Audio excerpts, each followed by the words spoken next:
You all look terrific. You look all pumped up. You look ready to elect John McCain President of the United States. Minutes ago, I called home to my wife because I'm not there. So I said, what are you going to give out when kids knock on the door? She says, I'm going to give each one of them a candy and a cookie and some M&Ms and an apple.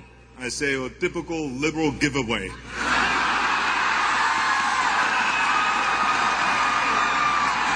As you all know, I love Ohio. I've been coming here for almost 40 years.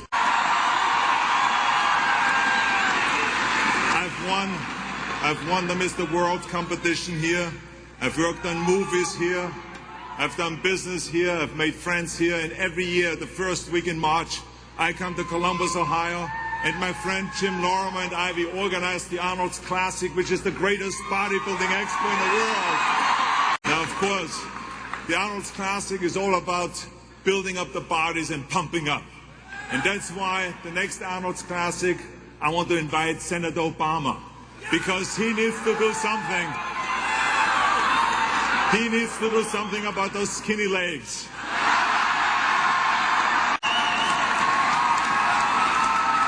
We're going to make him do some squats. And then we're going to go and give him some biceps curls to beef up the scrawny little arms. But if we only could do something about putting some meat on his ideas. Now, Senator McCain, on the other hand, he is built like a rock. I mean, his character and his views are just a solid.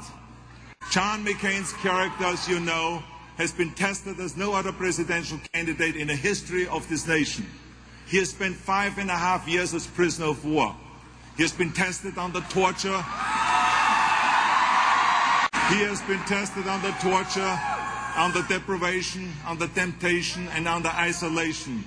John has proven what kind of a man he is. We don't have to wonder, is he ready to lead?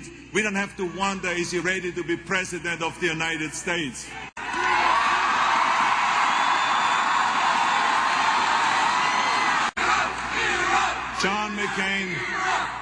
John McCain has served this country longer in the POW camp than his opponent has served in the United States Senate.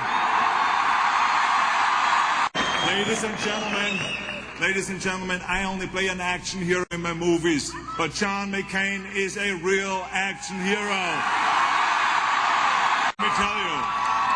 Let me tell you that when he's elected, you're going to see all kinds of actions.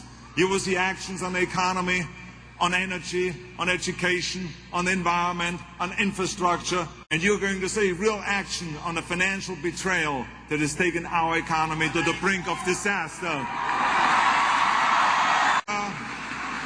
We are in a tough time right now. Ohio cannot afford, America cannot afford the economic proposals of Senator Obama. I tell you something, I left Europe 4 decades ago because of socialism has killed opportunities there. And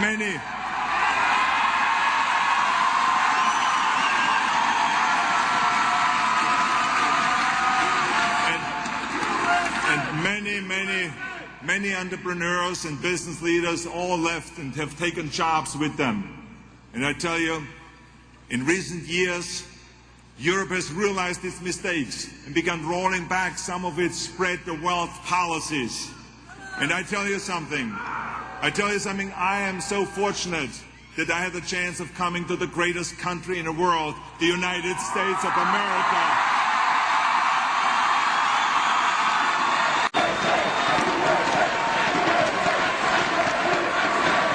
It's truly the greatest country in the world. And it is the land of opportunities, and I've seen it firsthand.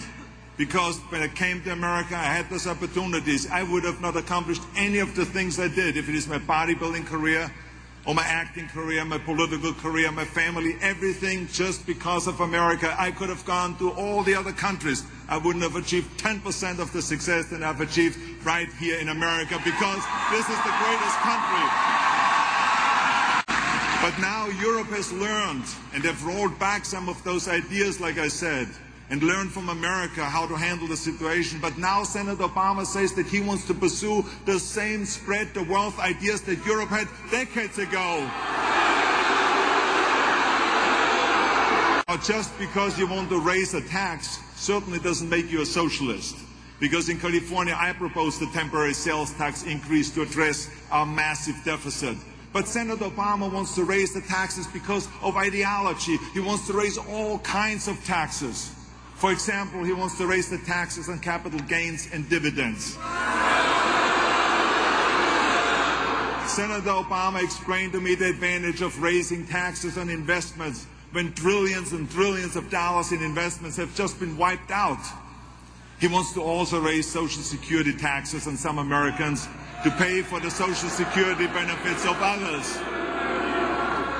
Senator Obama explained to me the advantage of turning Social Security from a retirement system into a welfare system.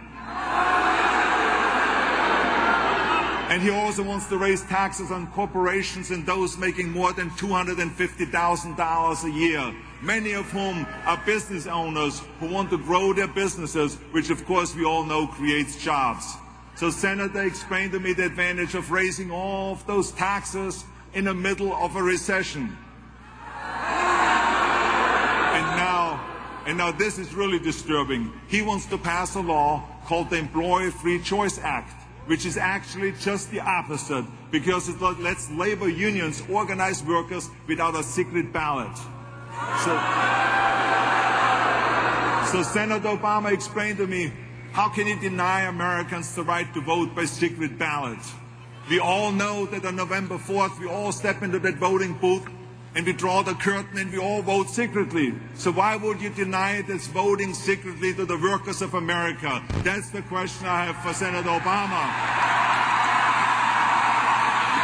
People of Ohio, they don't want to pay for these ultra-liberal ideas with their jobs and with their savings and with their economic security. Now, for the past 2 years, as you all know, the Democrats have controlled the House and the Senate. Now, how has that been working out for everybody? Are you happy with that? Now imagine if the Senate, the House of Representatives, and the White House are all controlled by the same party.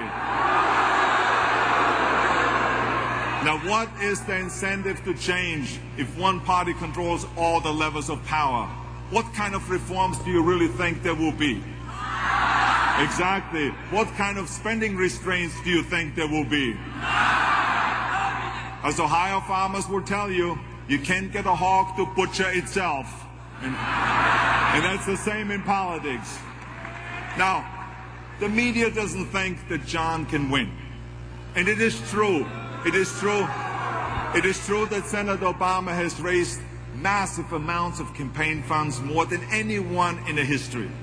If Senator Obama had taken all of that money that he has spent on TV ads, he could have bailed out the banks, paid off everyone's mortgages, and saved taxpayers a ton of money. I think there will be a backlash against all of this lopsided spending. I think Americans on Tuesday will say, our democracy is not for sale.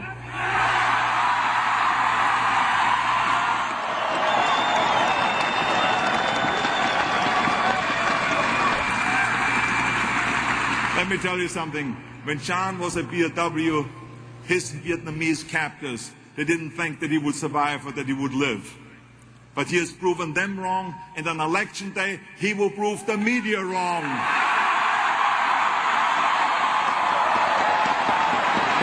In closing, ladies and gentlemen, being president is all about leadership. We all know that. So when Americans go into that voting booth on Tuesday, I hope that you will think about this.